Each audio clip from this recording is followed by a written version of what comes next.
Hem, je suis donc Stéphanie Guedeville, je suis artiste peintre. Je crée, des œuvres murales grand format, une collection de papier peint et des illustrations pour la partie, création, pure et vous êtes aujourd'hui dans mon atelier.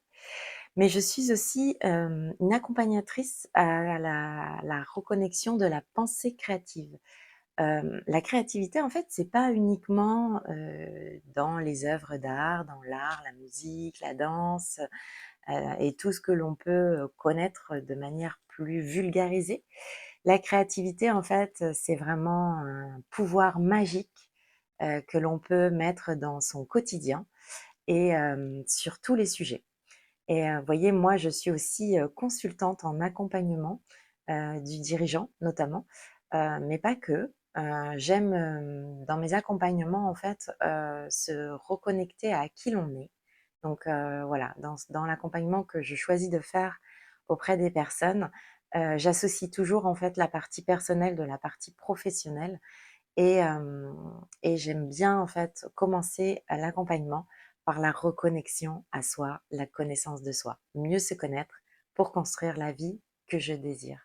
Et la créativité, en fait, c'est vraiment pour moi un outil au quotidien qu'il est important de développer, de connecter, de nourrir. Et aujourd'hui, pour ce qui me concerne, je vais vous parler du dessin intuitif. Le dessin intuitif, en fait, j'en ai fait, de nombreux ateliers avec mes élèves,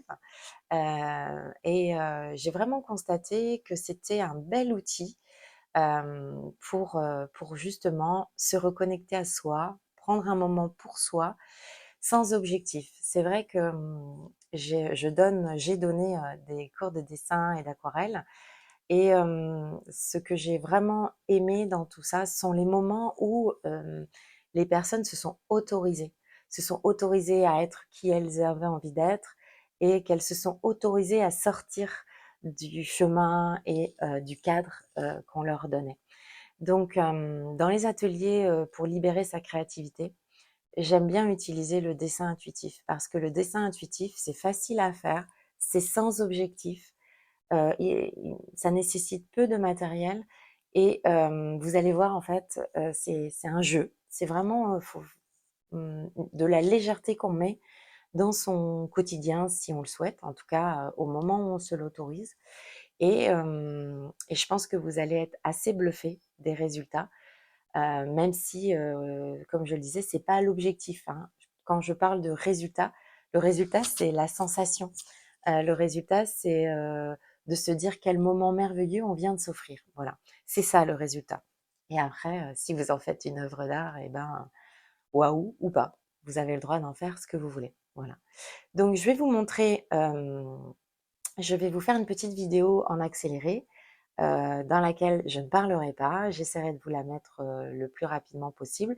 Donc pour, vous donner un peu le matériel, j'ai moi sorti, tous mes crayons de couleur, bien sûr, parce que j'adore, mais on peut en avoir 4, 5, c'est pas grave.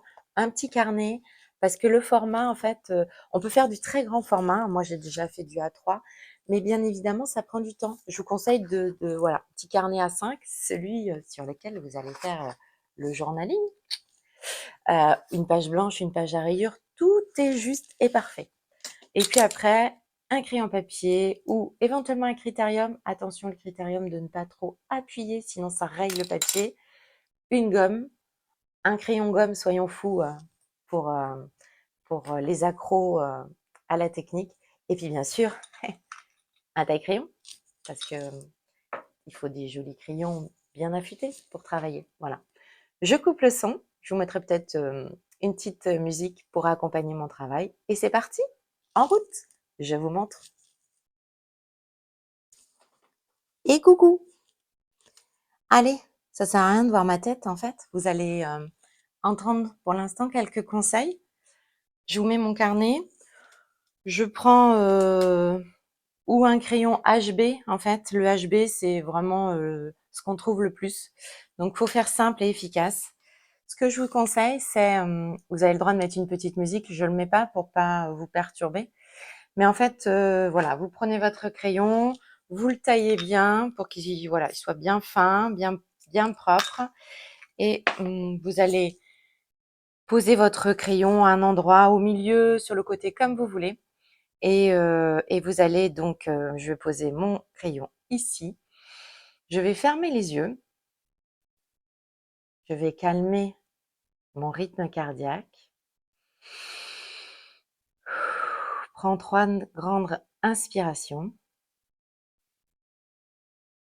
ou 3 grandes respirations. Et ensuite, je vais ou choisir une intention avant de démarrer, penser à quelque chose, et je vais venir comme ceci, tracer des courbes, des lignes. Bien sûr, je peux sortir de ma feuille, mais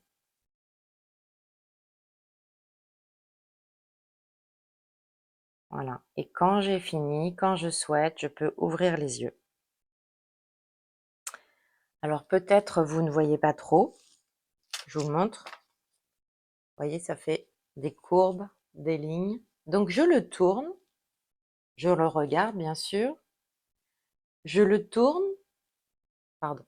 Je décide de gommer si j'ai envie.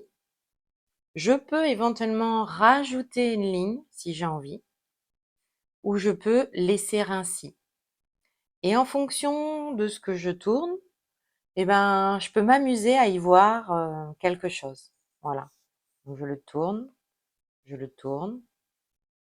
et c'est rigolo. Voilà. Mais je peux tout à fait choisir de ne rien voir. Je vous mets tout en accéléré. Mon conseil, néanmoins, d'artiste, choisissez des couleurs qui vous plaisent. Choisissez-les avant, par exemple, des nuances, vous voyez. Voilà, des jolies nuances, pourquoi pas. Ça peut être voilà, des jolies nuances pour pouvoir vous faire plaisir si vous aimez comme moi les couleurs. Voilà, vous choisissez quelques crayons avec de belles couleurs. Ou alors vous choisissez de ne pas choisir. Allez, on est parti?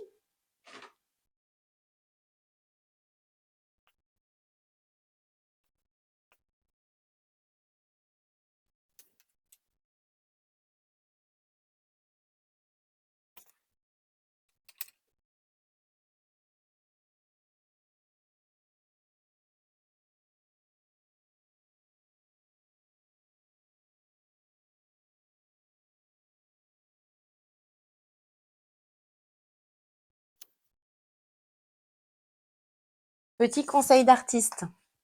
Je vous ai dit dans le descriptif en fait que vous pouvez prendre un feutre. Alors j'en ai pas sous la main, je m'excuse, je l'ai pas préparé, mais vous pouvez prendre un feutre et repasser tous les contours de vos lignes si vous le souhaitez avant de colorier, si c'est plus facile pour vous. Ou bien, moi je le fais à la fin. Pourquoi? Parce que comme ça, quand je colorie, si j'ai envie de supprimer une zone, je la supprime. Voilà. Alors que si j'ai tout fait avant, ben, une fois qu'elle est là, elle est là. Donc, ou vous le faites avant, essayez-le une fois en faisant avant le crayon feutre, ou le crayon feutre à la fin. Et un petit conseil d'artiste au passage, quand vous voulez faire un joli dégradé, par exemple, eh ben, vous pouvez poser la couleur la plus claire dans la zone, puis venir avec des teintes au fur et à mesure, monter la colorimétrie petit à petit. Le crayon de couleur, c'est ultra long, je dirais, mais ça détend tellement. Et l'idée, c'est que, effectivement, vous pouvez vous amuser, par exemple, à faire des jolis dégradés. Il faut pas vouloir aller trop vite. Il faut pas vouloir avoir fini avant d'avoir commencé. Donc voilà, si vous avez envie d'un joli dégradé, eh ben, n'hésitez pas à venir monter petit à petit les couleurs dans votre dégradé, si vous avez envie, bien sûr. Voilà. Allez, cette fois, je coupe le son et on est parti.